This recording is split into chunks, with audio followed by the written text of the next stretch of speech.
تلاوت کرنے والے کی قرآن شفاعت کرے گا۔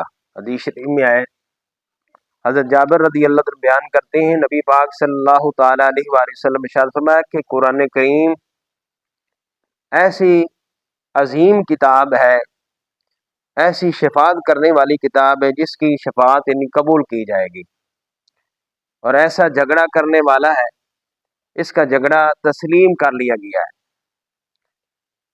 اور فرمایا کہ جو قرآن کو اپنے سامنے رکھے، قرآن کے مطابق انی زندگی گزارے، اس پر عمل کرے، تو اسے یہ جنت میں پہنچا دیتا ہے۔ قرآن نورانی شیشہ ہے، حق درا دکھاوے، جو اس نے عمل جو پڑھے اس پر عمل کرے سیدھا ہی جنت لے جاوے۔ اور فرمایا کہ جو بندہ قرآن کو اپنی پیٹھ پیچھے رکھ دیتا ہے، یعنی عمل نہیں کرتا، تو میرے محبوب علیہ السلام نے ارشاد فرمایا کہ اسے جہنم میں گرا دیتا ہے۔ تو حضرات محترم، قرآن کے ساتھ یاری لائیں، قرآن کے ساتھ وابستہ ہو۔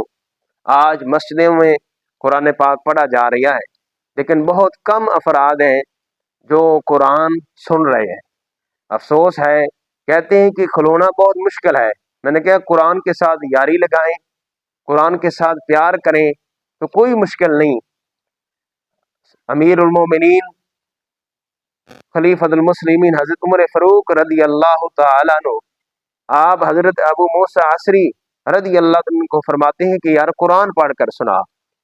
تو جب حضرت ابو موسیٰ عشری رضی اللہ عنہ قرآن پڑھنا شروع کیا تو سیدنا فاروق اعظم سنتے گئے، تو وہ صحابی رسول پڑھتے گئے، یہاں تک حضرت سیدنا بلال حبشی نے اذان پڑھی۔